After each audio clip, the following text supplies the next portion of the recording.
let me ask you one of the toughest questions that any real estate agent could be asked.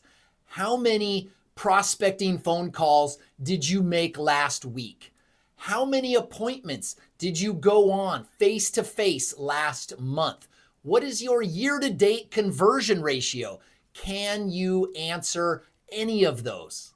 If you can't answer these questions about your business, then I can tell you why your income is inconsistent. Most real estate agents are flying blind when it comes to data and record keeping, while top producing real estate agents are tracking everything that they do in their business. So if you are like a lot of real estate agents, you feel like you are busy while your income does not reflect that. It is so easy to confuse activity with productivity. One of the major contributing factors to this feast or famine roller coaster that so many real estate agents find themselves on is the lack of record keeping and data that they are keeping track of in their business.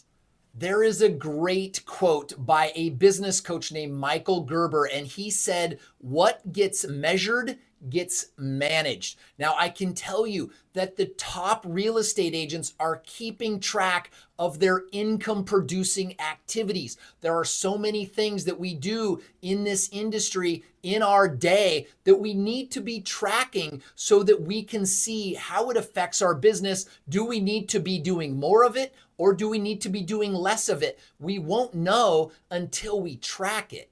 In this episode, I am going to share with you the exact activities that you need to be tracking. I'm going to show you how to do those without adding a bunch of hours to your week. And then I'm going to show you how to analyze those numbers so that you can control and predict your income as a real estate agent. We are going to talk about the difference between activity and productivity. We are going to dive deeper into the 80-20 rule and talk about how 20% of your activities are going to be creating 80% of your results. And we are going to talk about how you can use tracking your numbers to get off of that roller coaster of up and down income that we all get dreadfully tired of. So the first thing I want to talk about in our income producing activities and how we track them is going to be prospecting and outbound activity. So these are going to be things like outbound phone calls. Are you keeping track of how many outbound phone calls you make in a week or in a month? We also want to look at our follow-up conversations. What is our system? What is our process to get back to people, to have that client follow-up?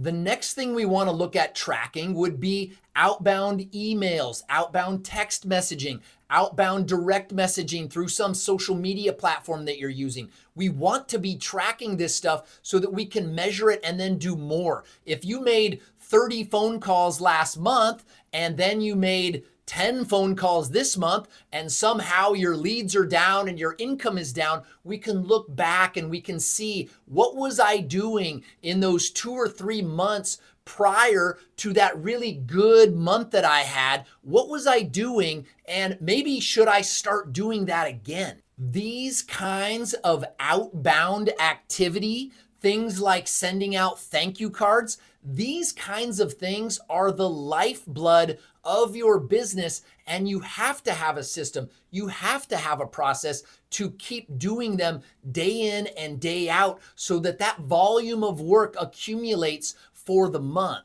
The next income producing activity that you want to be tracking as a real estate agent are going to be things like appointments and consultations. We want to keep track of how many listing appointments did I go on in the month or in the quarter? How many follow-up appointments did I set with buyers or sellers?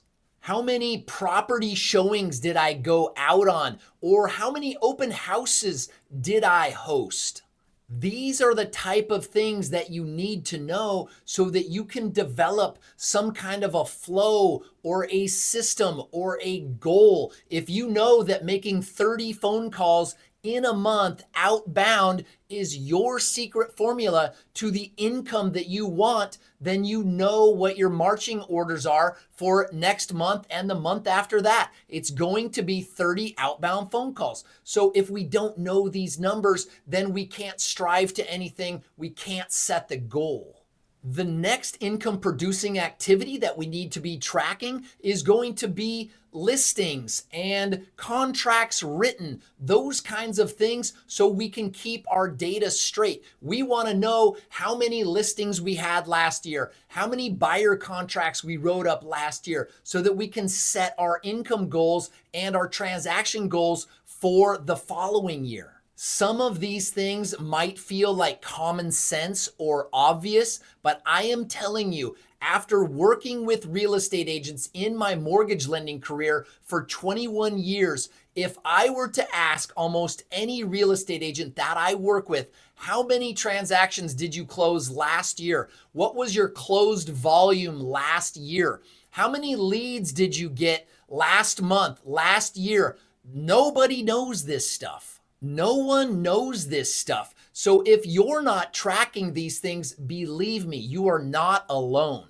The final section in our income producing activities that we want to be tracking are going to be more of kind of a long game type of activity. Things like networking events or sending out a monthly newsletter to your database through your CRM, something like that. Those are some other things that we want to be tracking. How many leads or past clients do you have in your database? Are you keeping track of your growth? How many new clients did you add to your database last year or last month?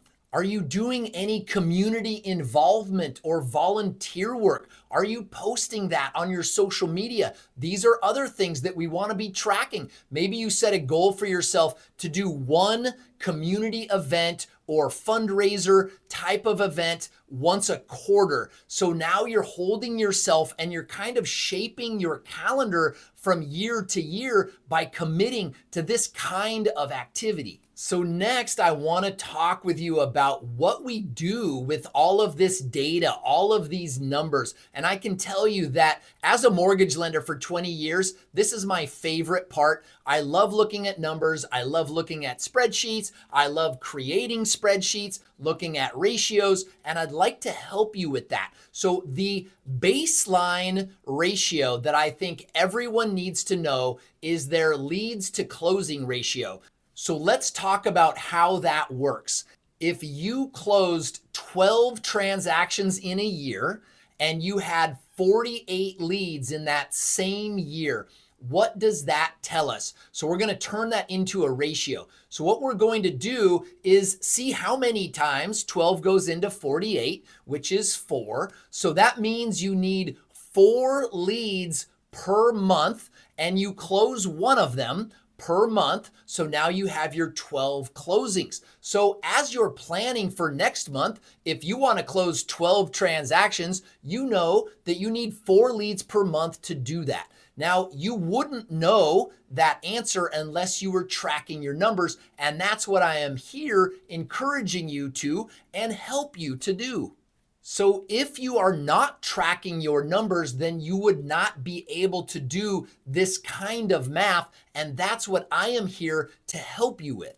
I want to help you build a very simple tracking system so that you are not overwhelmed. Everything that we have been talking about here today, I know if you were to try and go implement all of it right away, it would completely blow up because it's just too much. And I don't want to overwhelm you, but I do want to encourage you and make sure you understand how incredibly important it is to track these kinds of things. So we're going to break this down into a daily, a weekly, and a monthly tracking system. So let's start with daily. You are going to need a sheet to keep track of your outbound phone calls, of your thank you cards that you send out, of your emails, of your text messages. So we need a spreadsheet, some kind of a page where we're keeping track of this stuff daily. Then weekly, we want to accumulate our numbers so that we know what kind of activity we did this week. Now, inevitably, you are going to have some slow weeks. Maybe you said, I'm going to make 15 outbound phone calls this week, and you only made 6. That is okay as long as you don't fall into the trap of doing that again next week. You want to use that low number of 6 to motivate you next week. So maybe instead of making 15 phone calls next week, maybe you'll be an overachiever and you'll make 18 or 20 because you got motivated by the low numbers last week. That is the magic of tracking these kinds of activities. And then finally, what we want to do is accumulate all of our weekly data and put it into some kind of a monthly sheet. So now we're filling out 10 or 12 little checkpoints for ourselves on how many phone calls we made, how many leads we got, how many thank you cards we sent out. And we're going to be able to see that month after month.